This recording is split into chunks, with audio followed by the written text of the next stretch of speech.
Thank you very much, Mr. President. Ladies and gentlemen, good evening. Assalamu alaikum. Lovely to see you all here tonight. We are having a very entertaining night, are we not, with some very interesting things being said from the other side of the house tonight. Let me begin by saying, as a Muslim, as a representative of Islam, I would consider myself an ambassador for Islam, a believer in Islam, a follower of Islam and its Prophet. So, in that capacity, let me begin by apologizing to Anne-Marie for the Bali bombings. I apologize for the role of my religion and me and my people, for the killing of Theo van Gogh, for 7/7. Yes, that was all of us. That was Islam, that was Muslims, that was the Quran. I mean, astonishing claims to make in the very first speech tonight, on a day like today, where the Conservative Prime Minister of the United Kingdom is having to come out and point out that these kind of views are anathema. And I believe you're trying to stand for the Labour Party to become an MP in Brighton. If you do, and you make these comments, I'm guessing you'll have the whip withdrawn from you, but then again, UKIP's on the rise, they'll take you, the BNP, they might have something to say about your views. This is what Mehdi Hasan always does. By the way, just on a factual point, since we heard a lot about the second speaker, about how backward we Muslims all are, on a factual point, you said that Islam was born in Saudi Arabia. Islam was born in 610 AD. Saudi Arabia was born in 1932 AD. So you were only 1,322 years off. Not bad? Not bad start there. Talking of maths, by the way, a man named Al-Khawarizmi was one of the greatest mathematicians of all time, a Muslim, worked in the golden age of Islam. He's the guy who came up with not just algebra, but algorithms. Without algorithms, you wouldn't have laptops. Without laptops, Daniel Johnson tonight wouldn't have been able to print out his speech in which he came to berate us Muslims for holding back the advance and intellectual achievements of the West, which all happened without any contribution from anyone else other than the Judeo-Christian people of Europe. In fact, Daniel David Levering, the author of the Pulitzer Prize-winning historian and author of The Golden Crucible, points out that there would be no Renaissance, there would be no Reformation in Europe without the role played by Ibn Sina and Ibn Rushd and some of the great Muslim theologians, philosophers, scientists in bringing Greek texts to Europe. As for this being our university, I will leave that to the imagination as to who is our and who is there. I studied here too. An astonishing set of speeches so far making this case tonight. A mixture of just cherry-picked quotes, facts and figures, self-serving, selective, a farrago of distortions, misrepresentations, misinterpretations, misquotations. Daniel talked about my article in the New Statesman, which got me a lot of flack, where I talked about the anti-Semitism that is prevalent in some parts of the Muslim community, which indeed it is. Of course, I didn't say in that piece that it was caused by the religion of Islam. In fact, modern anti-Semitism in the Middle East was imported from, finish the sentence, Christian, Judeo-Christian Europe, where I believe some certainly bad things happened to the Jewish people. In fact, Tom Friedman, Jewish-American columnist in the New York Times, told me in this very chamber last week that he believed, had Muslims been running Europe in the 1940s, 6 million extra Jews would still be alive today. So I'm not going to take lessons in anti-Semitism from someone who's here to defend the Judeo-Christian values of a continent that murdered 6 million Jews. Moving swiftly on. Yes. Absolutely. Well, I'm about to make that point. No, I'm about to make that point. You're right. I agree with you 110%. That is my point. I don't think Europe is evil or bad. I'm a very proud European. I don't want to judge Europe on that basis, but if we're going to play this gutter game where we pull out the Bali bombing and we pull out examples of anti-Semitism in the Islamic community, then of course I'm going to come back and say, well, hold on. I mean, look, let's be very clear. Daniel here was a last-minute replacement for Douglas Murray, who had to pull out. And Douglas and I have a well-documented differences, but to be fair to Douglas, as to be fair to Anne-Marie and to Peter, atheists.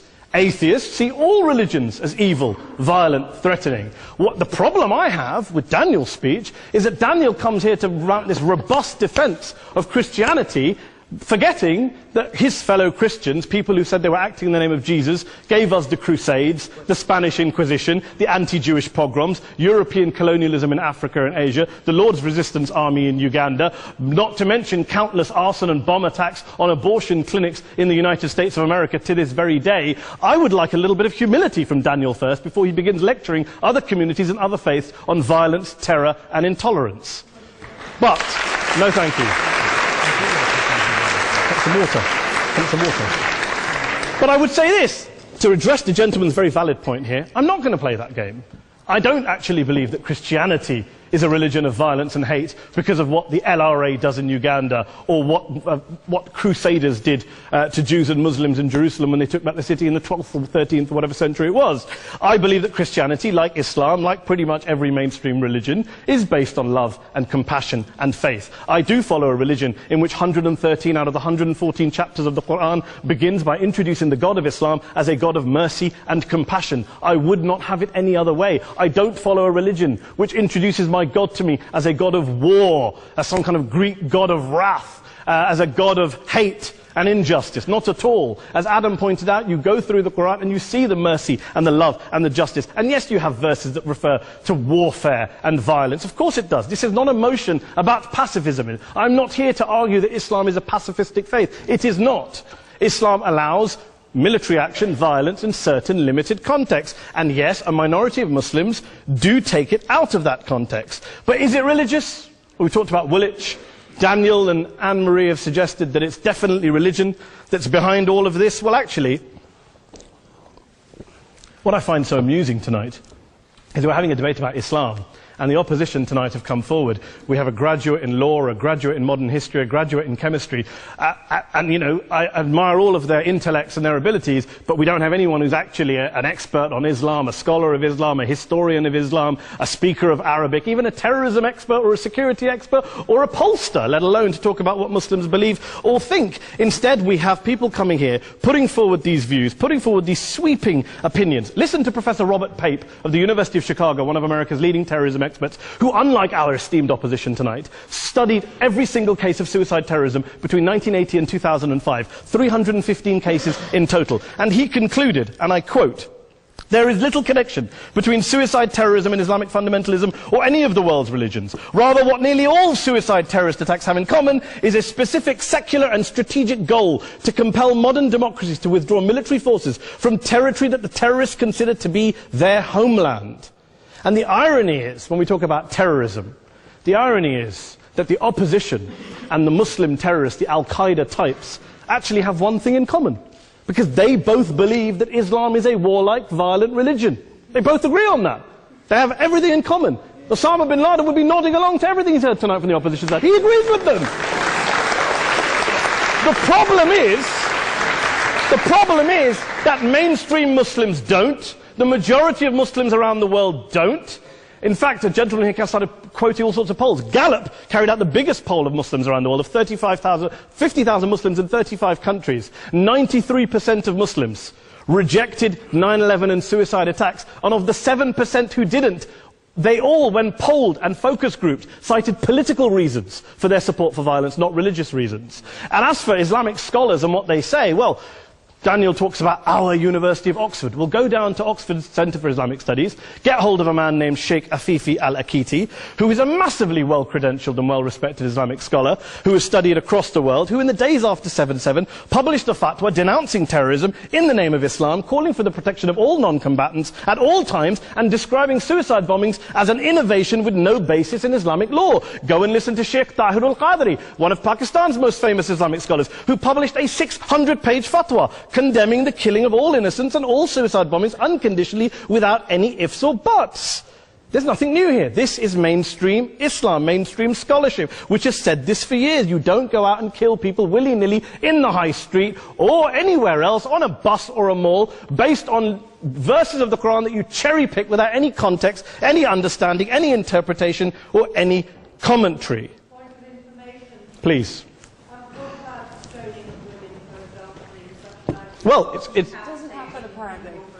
I didn't say it doesn't happen at all. I never said it didn't happen. I don't blame Islam. Yes, it's a very good point. And a lot of us are campaigning against that. And we're campaigning against it in the name of Islam. We're campaigning against it in the name of various interpretations of Islam. Anne-Marie comes and scares us with her talk of Sharia law. I would like to see the book of Sharia law. It doesn't exist. People argue over what Sharia law is.